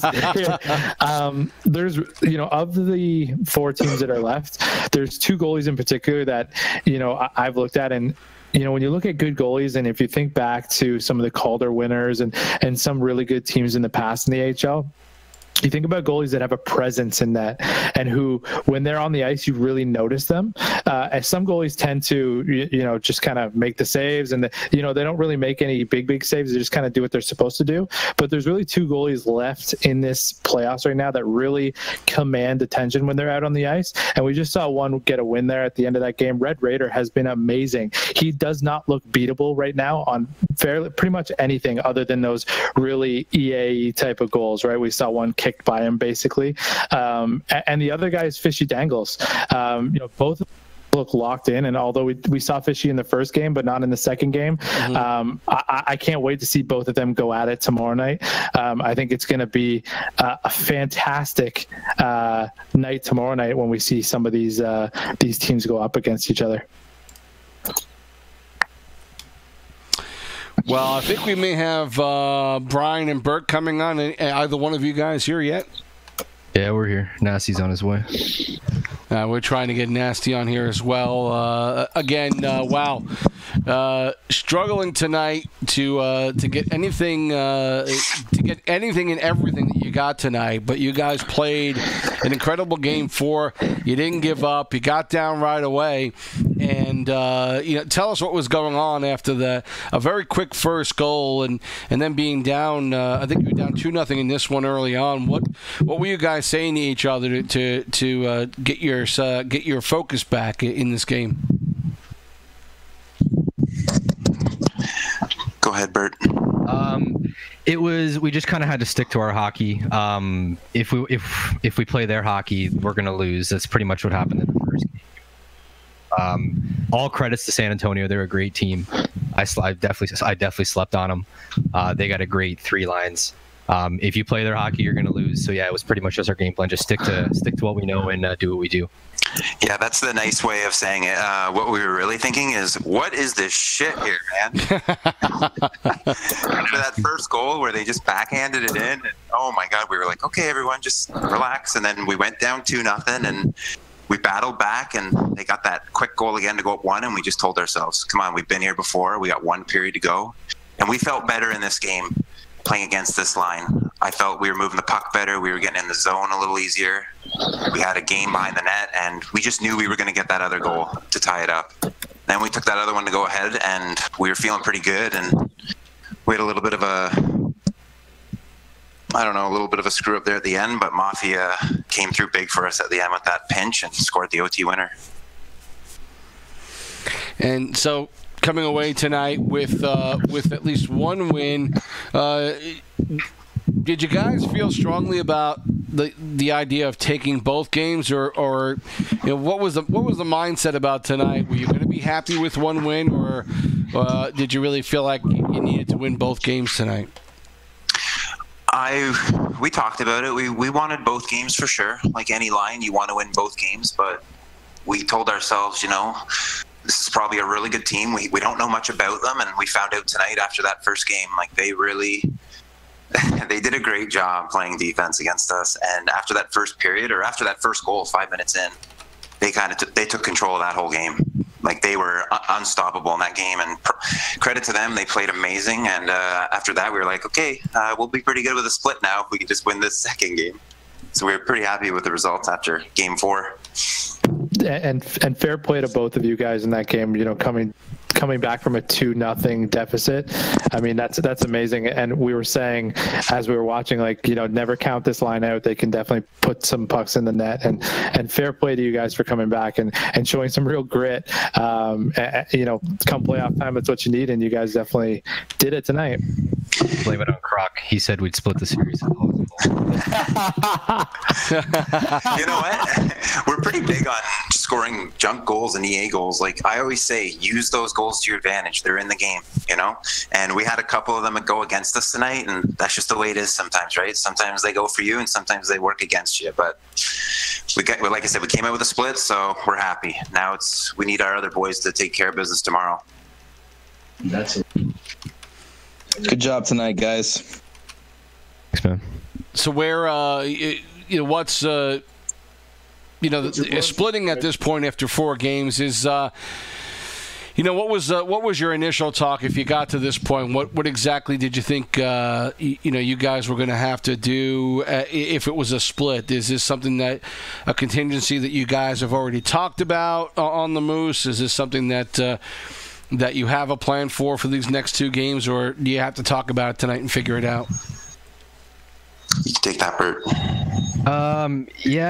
We kind of just got to reevaluate. I don't really know if we got much of a plan going forward. Just hoping our other lines can pick us up here.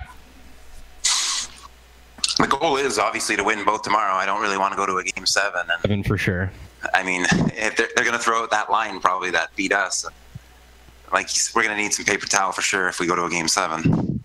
The hands are going to be slipping. That's for sure. And Kornecht has joined us as well, and congratulations on the maybe one of the cheesiest playoff goals I've seen to close out a game, but it counts. and you guys win this one. You're in the right place at the right time once again, Korn, and you got the game winner tonight, and now you guys are in control right now. How did the team feel after this win? It was a really sweaty game. Yeah. We didn't know which way it was going to go. Like we looked at the lineups and, good line on both sides, and come out of it with an OT win where we were ecstatic. I was jumping around my room celebrating. I was pumped up. It was a big game, being up 3-1 instead of being tied 2-2. It may have been a shitty goal, but you do whatever you can, I guess. Oh, I didn't say shitty. I just wow. Well, I didn't go that far. Watch it again and tell me it's not shitty. Well, look, you're in the right place at the right time and hit your skates. It is what it is. You got to get in front of the net, and typically you're trying to get a stick on the puck. But if a skate happens to be what gets there, then it is what it is, and there's not much else you can do about it. And you were able to be in the right place at the right time. How did you feel you guys did as a line tonight? I thought we played really well. Like our defensive part of the game was really good. They only scored 1. We only scored 2, of course, but like we played really good defensively, and like our offense wasn't completely there tonight, but we pulled it off. We were lucky to pull it off tonight, really.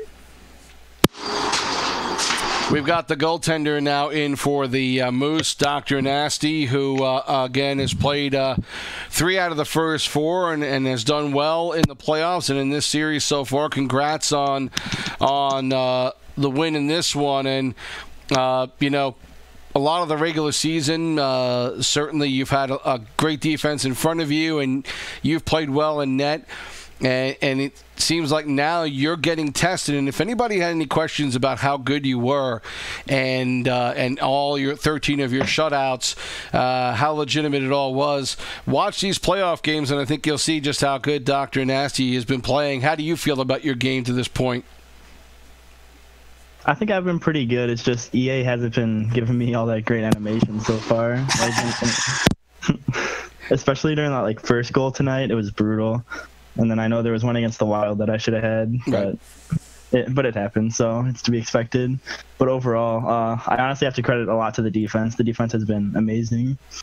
Mm-hmm. And again, your play tonight.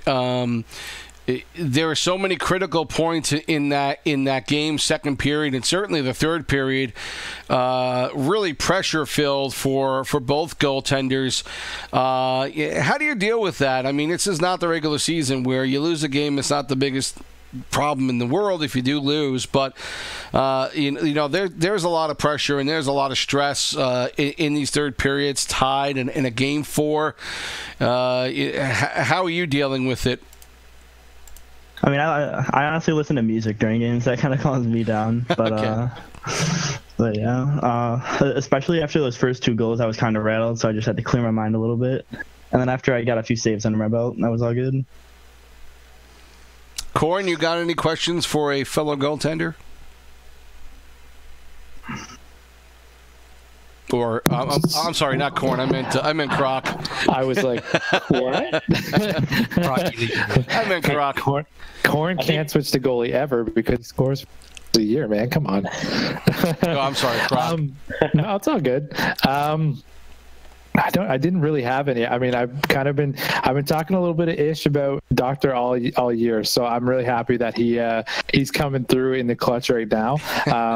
But is there anything that you are looking to in the next couple of games, like anything about your game that you want to change, or different strategies that you want to work on based on the lines that you're going to be facing? I'm just hoping to stop all the turds that get shot. Because a lot of the stuff during the last few games against Iowa were just a lot of shots on net, and I tend to move a lot on just turds. So I just gotta stay put, pretty much. That's what the playoffs are all about, man. Turds. Yeah, tough game. Certainly a tough game. I mean, it didn't face a lot of shots, but it definitely the puck was bouncing everywhere. We've seen that all series long. I think we've seen that since really the second half of the season. There's been a lot of pucks bouncing around, going over the shoulder of goaltenders. What's been your strategy with, you mentioned the animations and the puck bouncing. How are you trying to deal with that in Net Nasty? What are you trying to do differently to adjust to all the weird play that we're seeing for goaltenders in NHL 18? At least for short side shots, I'll just move a little bit more in front of my post sometimes if I know they're going short side. But otherwise, I just pretty much play the same style, and it's been pretty good. But whatever EA wants to do is really what's going to happen. And finally, we got games 5 and 6 tomorrow night. I'll let all you guys get a chance to talk about it. Let's hit up the Moose first. Obviously, some thoughts and process are going to have to go into figuring out what you want to do with lineups. But if there's one thing San Antonio has done well to this point is even when they don't have home ice, they're still able to put out a line that they feel will be competitive enough to whoever they go up against. How do you deal with San Antonio now? You've got the home ice at least for Game 5 here. How do you go about scheduling against these guys? What's been the strategy with them? Is it just whatever you feel like you need to do in this game and you don't worry about San Antonio? How does that work? I think JMM and Nazi, that's exactly how they approach it. They look at it like, how can we play our strengths against them? And tomorrow is going to be some big games for our lines, and I fully expect Nazi and Lobo and JMM to come out swinging because they are due. There's no secret. They've been struggling in the playoffs, and they're due. We're waiting on them, and we have faith in them. They have a proven track record in the playoffs in the past. So we have no doubt it's just a matter of time before they break through, and we need them tomorrow, and they know it. And I think they'll come through for us. And, I'm sorry. Go ahead, Bert. Yeah, no, it's okay.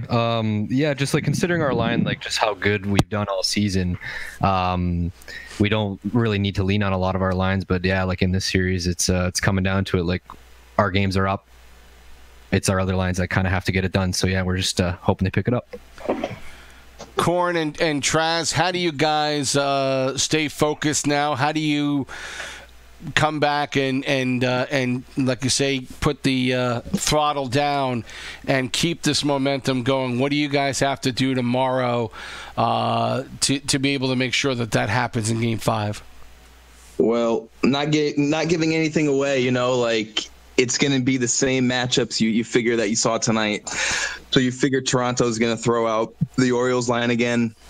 And we throw our top line. This is what I'm assuming. I'm no GM here, but that's what common sense says. So you're going to see pretty much two two rematches of the same games that were played tonight, and it's just about that same game plan, man. I mean, it's playoff hockey. Take what's given to you, try to get some stuff on net, and force some stuff. You saw how we ended up winning this last game 4, and like sometimes that's how you win it. You just gotta grind it out, and both teams in game 4 did a great job of just grinding out a really tough game, and it goes to overtime.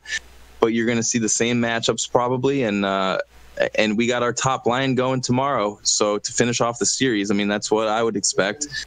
And that's it, So stay with the same game plan and just try to finish off the goal.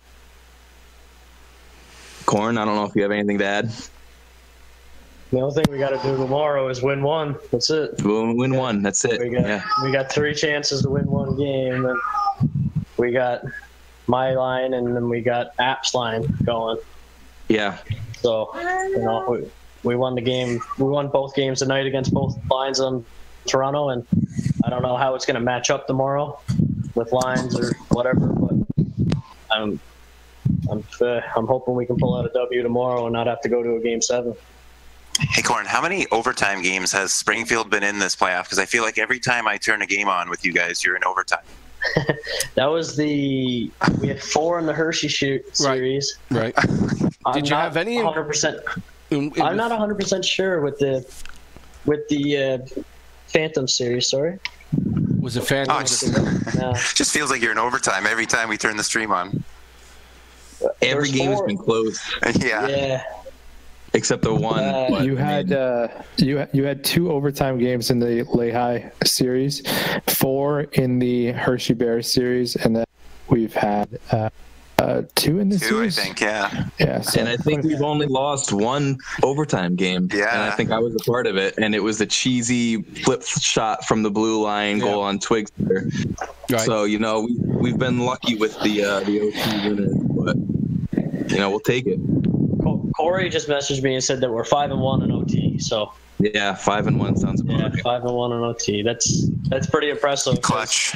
If that goes the other way, if that's 1-5, well, it wouldn't even make it to 1-5 because we'd be out by now. We wouldn't be talking here right now if that didn't happen. We'd be long gone. Yeah, for sure. Hey, listen, you guys, best of luck in the rest of the way. Krok and I will watch jealously at the next couple of games tomorrow night, but we'll be calling them all. And thanks to you guys for coming on tonight and spending some time with us. We appreciate it. Thanks, Sibs. Thank you. Krok, any final words on this one? A big night tomorrow night. Marlies are in trouble. I'd love to see this Rampage and Moose series go 7 games again, but it's gonna be a good one. All right, thanks, Krok, for your expert commentary tonight, and we'll talk to you tomorrow night. Ready to go. You've been watching PSN Hockey on LeagueGaming.com and the YouTube channel. Again, both series now tied at 2 games apiece. Games 5 and 6 again tomorrow night here on the YouTube channel. The AHLPSN playoffs continue with games 5 and 6 tomorrow night at 9:30 p.m. We'll be on the air, coming to you live then. For Krok and the rest of the crew here, TSibs saying so long. We'll talk to you later.